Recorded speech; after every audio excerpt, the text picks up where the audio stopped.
কাতারের আমিরের দেয়া এয়ার অ্যাম্বুলেন্সে কাল রাতে লন্ডন যাচ্ছেন বেগম খালেদা জিয়া। বিমানবন্দরে স্বাগত জানাবেন তারেক রহমান।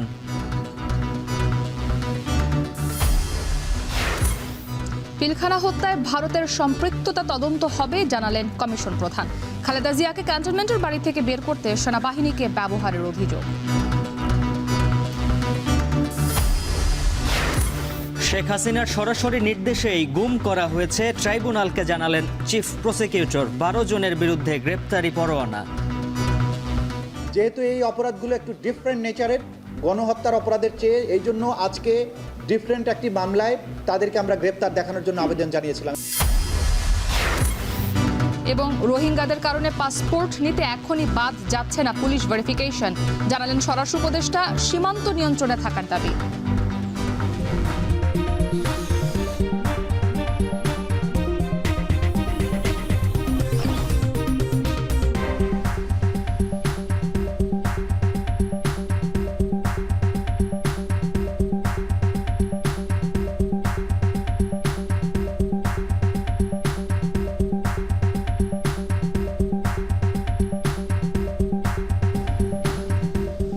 স্বাগত এখন দুপুরে। পুরো আয়োজন আপনাদের সাথে আছি আমি ইসরাত মুক্তি এবং আমি উজ্জ্বল হাফিজ। কাল লন্ডন যাচ্ছেন বিএনপি চেয়ারপারসন বেগম খালেদা জিয়া। বিমানবন্দরে তাকে স্বাগত জানাবেন ছেলে তারেক রহমান। 8 বছর পর মা ছেলের দেখা হবার অপেক্ষার অবসান ঘটবে। কাতারের আমিরের দেয়া স্পেশাল ফ্লাইটে করে যাচ্ছেন দুবারের প্রধানমন্ত্রী। তার সঙ্গে যাচ্ছেন 6 জন চিকিৎসক। বিস্তারিত থাকছে প্রতিবেদনে। হৃদরোগ, ফুসফুস, লিভার ও ডায়াবেটিক্স সহ নানা শারীরিক জটিলতায় দীর্ঘদিন ভুগছিলেন বিএনপি চেয়ারপারসন খালেদা জিয়া। প্রয়োজন হয় বিদেশে উন্নত চিকিৎসার, তবে রাজনৈতিক প্রতিহিংসায় সেটি বারবার আটকে যায়। 5 আগস্টের পট পরিবর্তনের পর আবার জোর দাবি ওঠে তার বিদেশ যাত্রা নিয়ে। কয়েক দফা তারিখ ঠিক হলেও বেগম জিয়ার শারীরিক অবস্থা বিবেচনায় সেটি পেছানো হয়। অবশেষে রোববার খালেদা জিয়ার সাথে বিএনপি স্থায়ী কমিটির সদস্যদের সাক্ষাৎ শেষে আনুষ্ঠানিকভাবে জানানো হয় তারিখ। সোমবার বিএনপি স্থায়ী কমিটির সদস্য ও খালেদা জিয়ার দীর্ঘদিন চিকিৎসার দায়িত্বে থাকা ডাক্তার এজেড জায়েদ হোসেন বেগম জিয়ার শারীরিক অবস্থার খোঁজ নিয়ে সেটি আরও স্পষ্ট করেন। বলেন, 7 জানুয়ারি চিকিৎসার জন্য লন্ডনে যাবেন বেগম জিয়া, যার জন্য বিশেষ অ্যাম্বুলেন্স আসবে কাতার থেকে। সকল যে সমস্ত ফর্মালিটিজ আছে সেগুলো কমপ্লিট করে আগামীকালকে 7 জানুয়ারি ইনশাল্লাহ রাত 10টায় কাতার আমিরাতের আমিরের স্পেশাল এয়ার অ্যাম্বুলেন্সে উনি ইনশাল্লাহ ঢাকা এয়ারপোর্ট থেকে ঢাকা, দোহা, লন্ডন, হিথ্রো এই ফ্লাইট ইনশাল্লাহ উনি যাবেন। এবং ওনার সাথে মেডিকেল বোর্ডের 6 জন সদস্য, ওনার ব্যক্তিগত কর্মকর্তা, ওনার যে কেয়ার গিভার, ওনারা থাকবেন। আর এয়ার অ্যাম্বুলেন্সের যে চিকিৎসা দেওয়ার জন্য কাতারের আমির রয়্যাল এয়ার অ্যাম্বুলেন্স যেটা, ওটার 4 জন চিকিৎসক এবং তাদের চিকিৎসকদের সহকারী, অর্থাৎ এটি বলে প্যারামেডিক্স, ওনারা থাকবেন। শুধু চিকিৎসা নয়, সে সুযোগে লন্ডন এয়ারপোর্টে মাকে 8 বছর পর কাছে পাবেন তারেক রহমান। বরণ করবেন সহপরিবারে। লন্ডন ক্লিনিক বলে একটা অনেক পুরনো হসপিটাল আছে এবং সেই হসপিটালে, এটাও NHS-এর অধীনই এটা হসপিটাল, ওখানে ওনাকে ভর্তি করা হবে। উনি এয়ারপোর্ট থেকে সরাসরি ওখানে যাবেন। চিকিৎসকদের ওখানে ওনাকে পরীক্ষা নিরীক্ষা করবেন। তার পরবর্তীতে ওনাদের পরামর্শক্রমে পরবর্তী সিদ্ধান্ত গ্রহণ করা হবে।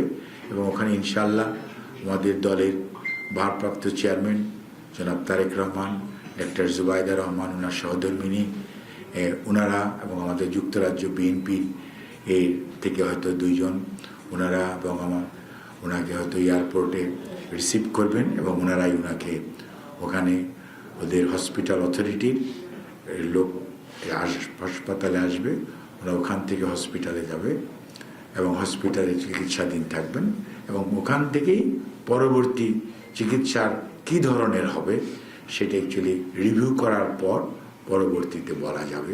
গণমাধ্যম কর্মীদের ধন্যবাদ জানিয়ে নিজের শারীরিক সুস্থতার জন্য দেশবাসীর কাছে বেগম জিয়া দোয়া চেয়েছেন বলে জানান ডক্টর জাহিদ। এক পর্যায়ে সিফাত শাহরিয়ার, এখন, ঢাকা।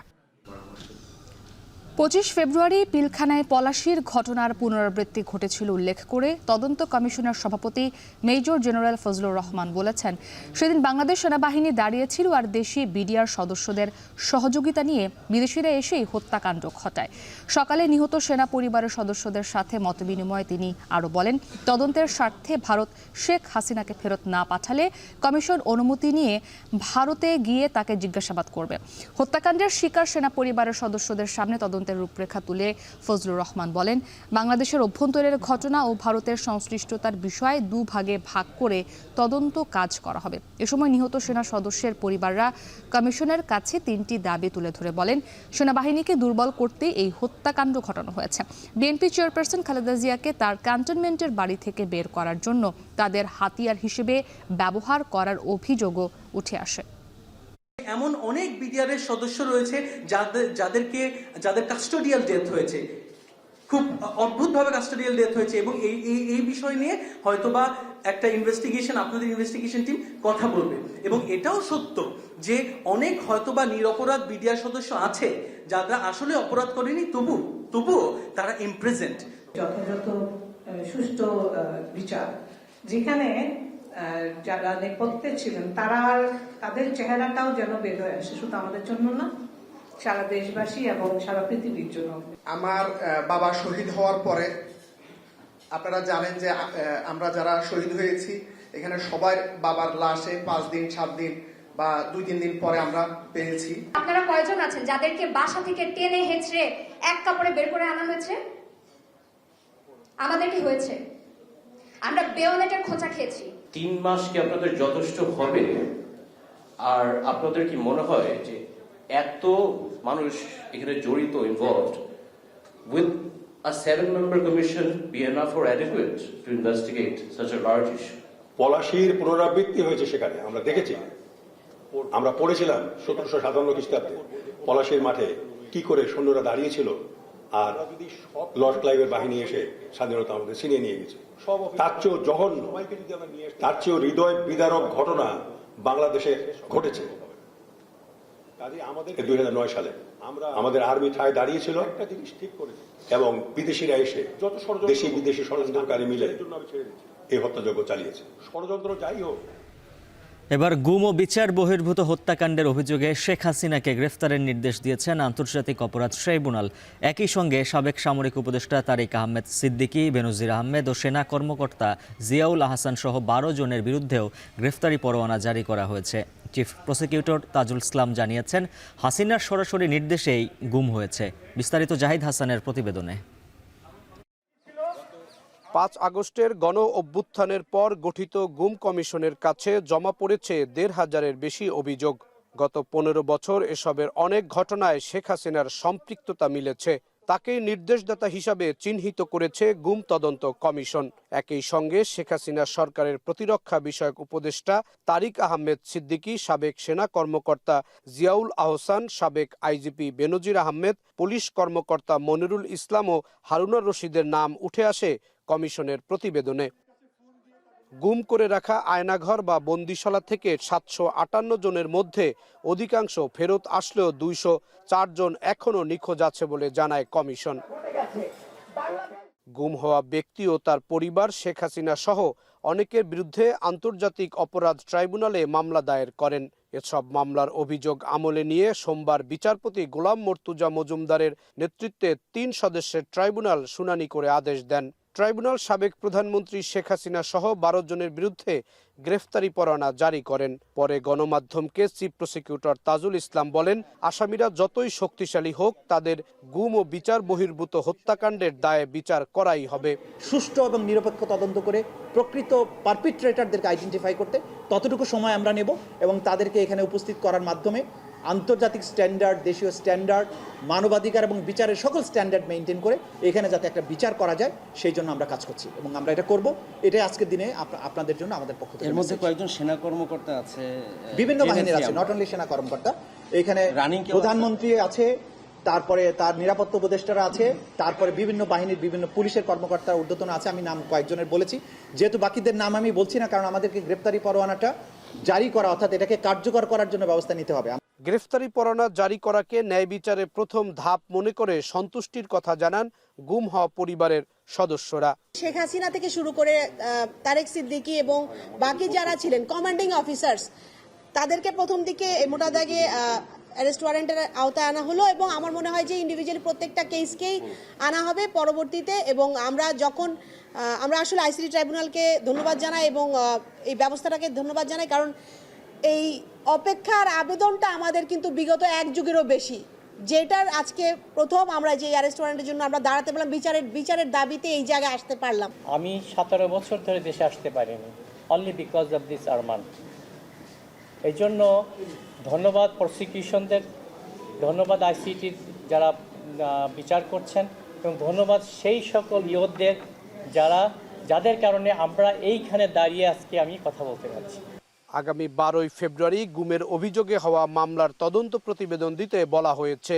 একই সঙ্গে দ্রুত সময়ের মধ্যে আসামিদের গ্রেফতারের নির্দেশ দিয়েছে ট্রাইব্যুনাল। জাহিদ হাসান, এখন ঢাকা। রোহিঙ্গারা অবৈধভাবে পাসপোর্ট নেয়ার কারণে এখনই পুলিশ ভেরিফিকেশন তুলে দেয়া যাচ্ছে না বলে জানিয়েছেন স্বরাষ্ট্র উপদেষ্টা জাহাঙ্গীর আলম চৌধুরী। তবে পুলিশ সংস্কার কমিশন এ নিয়ে কাজ করছে। সকালে পাসপোর্ট ও ইমিগ্রেশন অধিদপ্তরে পরিদর্শনে গিয়ে সাংবাদিকদের কথা জানান তিনি। পরে ডিবি কার্যালয়ে পরিদর্শনে গিয়ে তিনি বলেন, মিয়ানমারের পরিস্থিতি ভালো না, তবে সীমান্ত বাংলাদেশের নিয়ন্ত্রণে আছে। মেহেরিন অ্যানির প্রতিবেদন। বাংলাদেশে রোহিঙ্গা প্রবেশের পর দালালদের মাধ্যমে ভুয়া জন্ম ও নাগরিকত্ব সনদ পেয়ে বাংলাদেশের নাগরিকত্ব পেয়ে যাচ্ছে রোহিঙ্গারা। ইউনিয়ন পরিষদ থেকে শুরু করে সিটি কর্পোরেশন ও পৌরসভার কাউন্সিলররা অর্থের বিনিময়ে প্রাপ্ত এই সনদের মাধ্যমে রোহিঙ্গারা সহজেই পেয়ে যাচ্ছে বাংলাদেশি পাসপোর্ট। রোহিঙ্গাদের এই অবৈধ পাসপোর্ট নেওয়া ঠেকাতে এখনই পুলিশ ভেরিফিকেশন বন্ধ করা যাচ্ছে না বলে জানিয়েছেন স্বরাষ্ট্র উপদেষ্টা। সকালে আগারগাঁও পাসপোর্ট ও বহিরাগমন অধিদপ্তর পরিদর্শন শেষে সাংবাদিকদের কথা বলেন তিনি। পুলিশ ভেরিফিকেশন থাকছে কি থাকছে না এর ব্যাপারে আমি এখনও বলতে পারবো না, বাট যদি দেখা যায় যে শুধু আমাদের আইডি কার্ডে দিয়ে পারা যায়, তো হয়তো আমরা পুলিশ ভেরিফিকেশন তো উঠাই দিব, যেহেতু আইডি কার্ডও তো আমাদের মন্ত্রণালয়ে তো আসতেছে। আর প্লাস আমাদের ধরেন পুলিশ রিফর্ম কমিশনের তাদের একটা রিকমেন্ডেশন যদি থাকে, সেই সময় অন্য কথা। মিয়ানমার সীমান্তে অস্থিরতার কারণে রোহিঙ্গা অনুপ্রবেশ চেষ্টা অব্যাহত আছে। সোমবার সকালেও বান্দরবানের আলীকদম সীমান্ত দিয়ে অনুপ্রবেশের সময় 84 রোহিঙ্গাকে আটক করে বিজিবি। রোববারও সাগরপথে টেকনাফে নারী, পুরুষ ও শিশুসহ 36 রোহিঙ্গা অনুপ্রবেশ করে। তাদের মিয়ানমারে ফেরত পাঠানোর চেষ্টা করা হচ্ছে। এমন অবস্থায় ডিএমপির ডিবি কার্যালয়ে পরিদর্শনে গিয়ে স্বরাষ্ট্র উপদেষ্টা বলেন, আরাকান আর্মির সঙ্গে যোগাযোগ রাখছে সরকার। বাংলাদেশ তার সীমান্ত রক্ষায় সতর্ক আছে। বর্ডার বেল্টের অপোজিটে যে মিয়ানমারের যে অংশ, এটা পুরাটা হলো আরাকান আর্মির দখলে চলে গেছে। আর মিয়ানমার সরকার কিন্তু এখানে তাদের কোনো আইন শৃঙ্খলা বা কোনো কিছুই নাই। এখন আমাদের কিন্তু দুই জনের সাথেই যোগাযোগ রাখতে হয়েছে, আরাকান আর্মির সাথে যোগাযোগ রাখতে হচ্ছে এবং মিয়ানমার সরকারের সাথেও কিন্তু আমাকে যোগাযোগ রাখতে হচ্ছে। এ সময় তিনি ডিবি কার্যালয়ে আয়নাঘর এবং ভাতের হোটেল নামে কিছুই থাকবে না জানিয়ে বাদ পড়া এসআই ক্যাডেটদের আন্দোলন করে শৃঙ্খলা ভঙ্গ করেছে বলে মন্তব্য করেন। শৃঙ্খলাজনিত কারণে বের করছে, এটা একটা প্রমাণ হলো। দেখেন এখন তারা কিন্তু এই বিশৃঙ্খল কাজ করতেছে। এরা যদি শৃঙ্খল হইতো তো তারা তো প্রপারভাবে একটা অ্যাপ্লিকেশন করতে পারতো আইজি সাহেবের কাছে, স্যার আমার তো এটা ঠিক হয় নাই। পুলিশ একাডেমি যদি ঠিকমতো কাজ না করে থাকে তো আইজি সাহেবের কাছে বলতে পারতো, কিন্তু তারা না হইয়া তারা কিন্তু আইজি সাহেবের কাছে না যেয়ে গেছে রাস্তায়। এইটাই তো বোঝা যেতেছে তারা উচ্ছৃঙ্খল ছিল। মেহেরিন অ্যানি, এখন, ঢাকা। সাধারণ মানুষ ও রাজনৈতিক দলের নেতাকর্মীরা স্থানীয় সরকারের আগে সংসদ নির্বাচন চান বলে জানিয়েছেন স্থানীয় সরকার সংস্কার কমিশনের প্রধান ডক্টর তোফায়েল আহমেদ।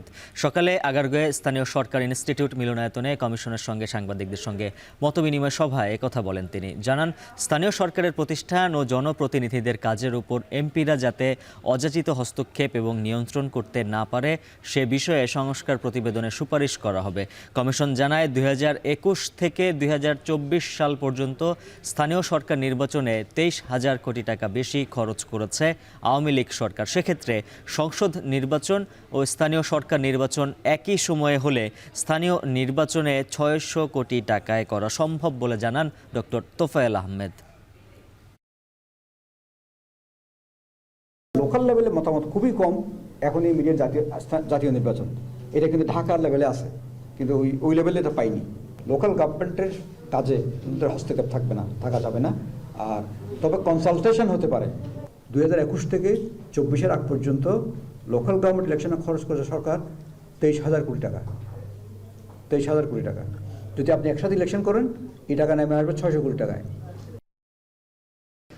ঢাকা বিশ্ববিদ্যালয়ের নারী শিক্ষার্থীদের অস্থায়ী আবাসন ব্যবস্থা এবং গণরুম বিলুপ্তির দাবিতে প্রতীকী অনশন কর্মসূচি পালন করেছেন বেশ কিছু নারী শিক্ষার্থী। সোমবার ঢাকা বিশ্ববিদ্যালয়ের উপাচার্যের বাসভবনের সামনে কর্মসূচি পালন করেন তারা। প্রথম বর্ষে শতভাগ শিক্ষার্থীর জন্য আবাসন ব্যবস্থা নিশ্চিত করতে কার্যকর পদক্ষেপ গ্রহণ করা এবং অমানবিক গণরুম প্রথা তুলে দেওয়ার দাবি তাদের। এছাড়া অনাবাসিক ছাত্রীদের হলে প্রবেশ এবং ডাইনিং সহ অন্যান্য সুবিধা গ্রহণের অনুমতি দেওয়ার দাবি জানান তারা।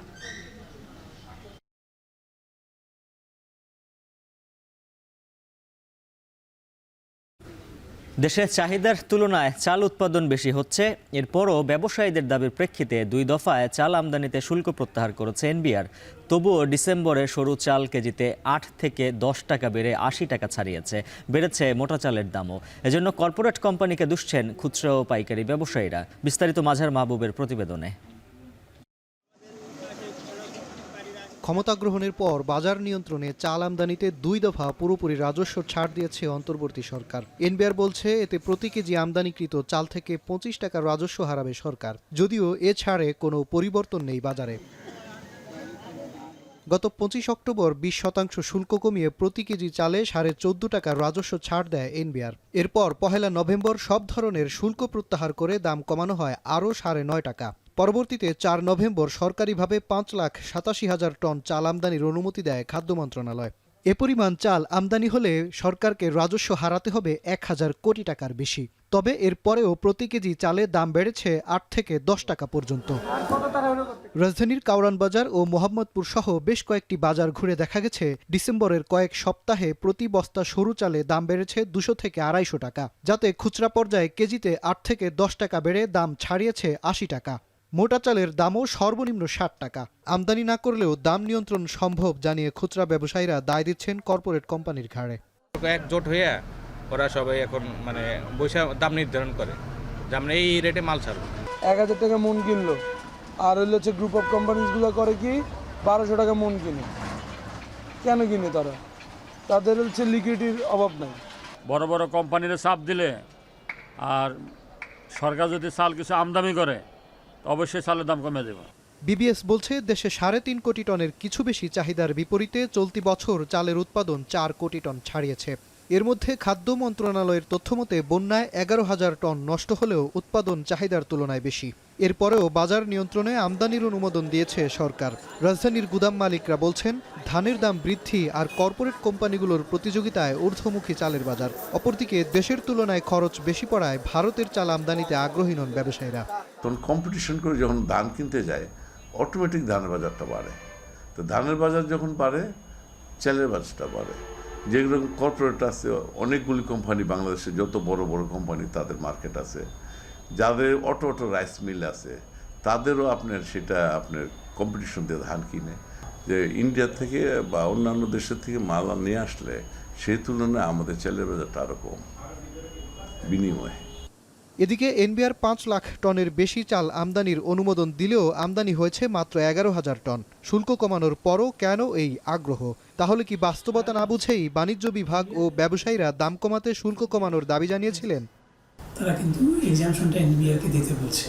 এনবিআর এক্সামশনটা দিয়ে দিছে, এটা কিন্তু ব্যবসায়ীদের চাওয়ার আগেই দিছে, এবং তখন এটা এক্সামশন দিতে দিতে আন্তর্জাতিক বাজারে বিশেষ করে ভারত সহ আমরা যেগুলো জায়গা থেকে নিয়ে আসি সেগুলো জায়গায় চালের দাম তারা বাড়িয়ে ফেলছে। সরকারি পর্যায়ে এটা চেষ্টা করতে হবে যে কোন বন্ধু রাষ্ট্রে দেন দরবার করে চালটা তুলনামূলক কম দামে আনা যায়। রাজস্ব ছাড়ের পরেও দাম নিয়ন্ত্রণে ব্যবসায়ীদের সদিচ্ছার অভাব দেখছেন ভোক্তা অধিদপ্তরের মহাপরিচালক। বলছেন সরকারের রাজস্ব ছাড়ে পাওয়া অর্থে নিজেদের পকেট ভারী করছেন ব্যবসায়ীরা, কিন্তু এর তদারকির দায়িত্ব কার? আমদানিকারকরা, তার সাথে আপনার পাইকারি থেকে শুরু করে ব্যবসায়ীরা সম্ভবত এই মেসেজটা এখনো নেয় নাই।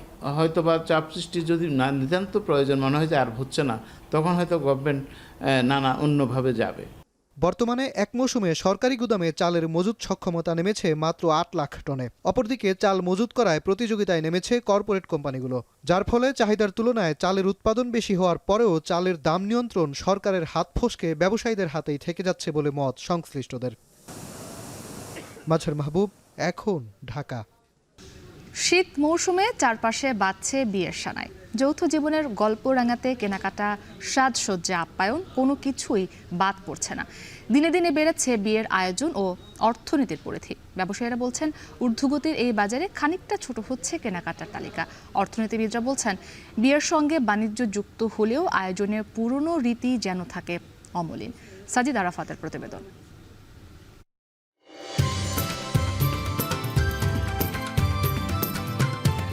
পৌষের শীতের সন্ধ্যায় নেমন্তন্নের পসরা, যুগল জীবনের পথ চলার গল্পে সামিল হওয়ার ব্যাকুলতা। মৌসুমের হাওয়ায় বিয়ের সুবাস, শীতসোহাগী বাঙালির ঘরে ফুটছে বিয়ের ফুল, বাজছে বাদ্য সানাই। বিয়ের আচারে লেগেছে বৈশ্বিক হাওয়া, তাতে ব্যাপ্তি বেড়েছে আনুষ্ঠানিকতায়। ফর্দে যোগ হয়েছে নতুন উপকরণ, সাজ সরঞ্জাম। বিয়ে, বাগদান, গায়ে হলুদ কিংবা বৌভাত, উৎসবের আয়োজন ঘিরে চাঙা হয় বাণিজ্য।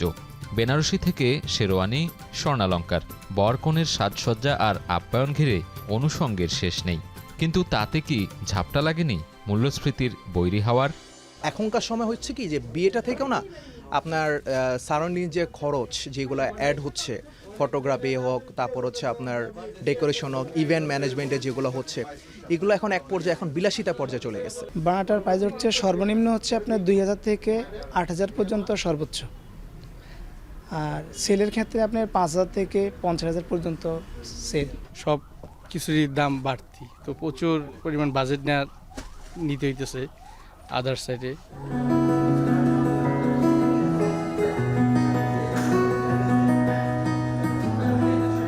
স্বর্ণের চাকচিক্য ছাড়া বিয়ে যেন কল্পনাতীত। গহনার আভিজাত্যে কোণে পায় বাড়তি সৌন্দর্য, কিন্তু ঊর্ধ্বগতির বাজারে গহনার তালিকা ছোট হচ্ছে খানিকটা। আগে একটু বড় বড়ির মধ্যে কেনা হতো, আর এখন দাম যেহেতু বেড়েছে ছোটর মধ্যে কেনা হচ্ছে। বিয়ের সিজনে টুকটাক কেনাবেচা হচ্ছে, মানে আগে যেরকম ছিল সেই তুলনায় কিছুটা কম।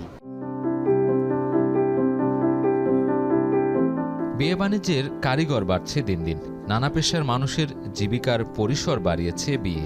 যৌথতার গল্প ঘিরে তাই অঙ্ক করছেন ক্রেতা বিক্রেতা উভয়ই।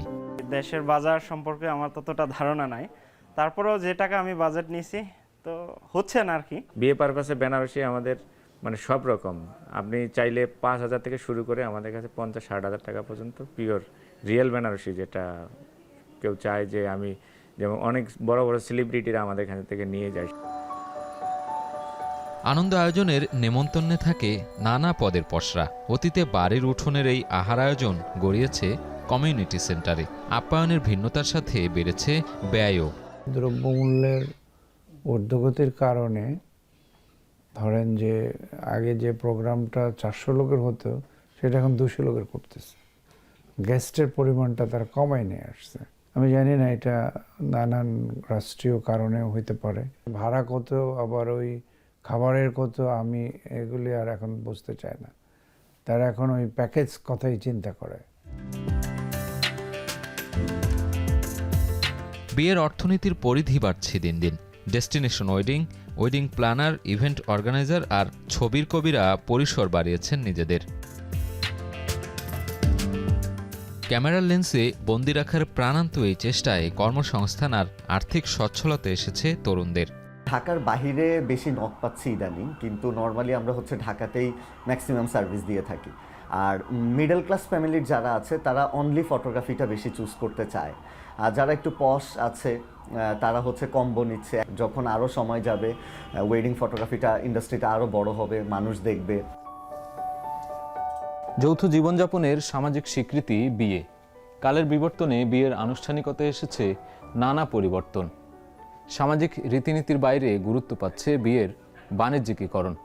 অর্থনীতিবিদরা বলছেন বিয়ের বাজারের সঙ্গে যুক্ত হয়ে অনেকেই আর্থিকভাবে সচ্ছল হচ্ছেন ঠিকই, তবে বিয়ের যে আদি ও অকৃত্রিম রূপ রয়েছে সেটি যেন এই স্রোতে হারিয়ে না যায়।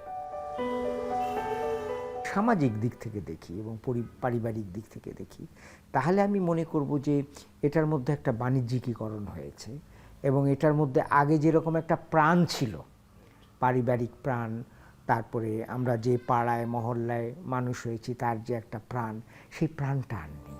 বিয়ের সামাজিকতায় বাণিজ্যের নানা দিক যুক্ত হলেও সবার আশা আয়োজনের ভিন্নতায় যেন হারিয়ে না যায় পুরনো চল, আর অমলিন থাক একান্নবর্তী উৎসবের ছোঁয়া। সাজিদ আরাফাত, এখন, ঢাকা। বিএনপির নির্বাহী কমিটির সদস্য সাবেক সংসদ সদস্য এস.এ. খালেকের জানাজায় অনুষ্ঠিত হয়েছে।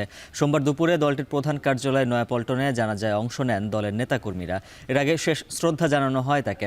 এস.এ. খালেক অবিভক্ত ঢাকা সিটি কর্পোরেশনের প্রথম ডেপুটি মেয়র হিসেবে দায়িত্ব পালন করেছেন। সাবেক রাষ্ট্রপতি জিয়াউর রহমানের হাত ধরে বিএনপিতে যোগ দিয়ে 1979 সালে প্রথমবার সংসদ সদস্য হন। এরপর জাতীয় পার্টিতে যোগ দিয়ে 1986 ও 1988 সালে সংসদ সদস্য নির্বাচিত হন। পরে আবার বিএনপিতে ফিরে 1996 ও 2001 সালে আবারও সংসদ সদস্য নির্বাচিত হন। শেষ করব এখন দুপুর। তার আগে শিরোনামগুলো আরও একবার।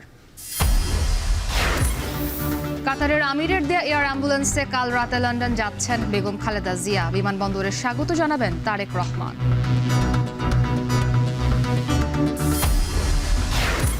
পিলখানা হত্যায় ভারতের সম্পৃক্ততা তদন্ত হবে, জানালেন কমিশন প্রধান। খালেদা জিয়াকে ক্যান্টনমেন্টের বাড়ি থেকে বের করতেও ব্যবহারের অভিযোগ। যারা নেপথ্যে ছিলেন তাদের চেহারাটাও যেন বের হয়ে আসে। এখানে সবাই বাবার লাশে 5 দিন 7 দিন বা 2-3 দিন পরে আমরা পেয়েছি। আপনারা কয়জন আছেন যাদেরকে বাসা থেকে টেনে হেঁচড়ে এক কাপড়ে বের করে আনা হয়েছে? আমাদের কি হয়েছে? আমরা বেওনেটের খোঁচা খেয়েছি।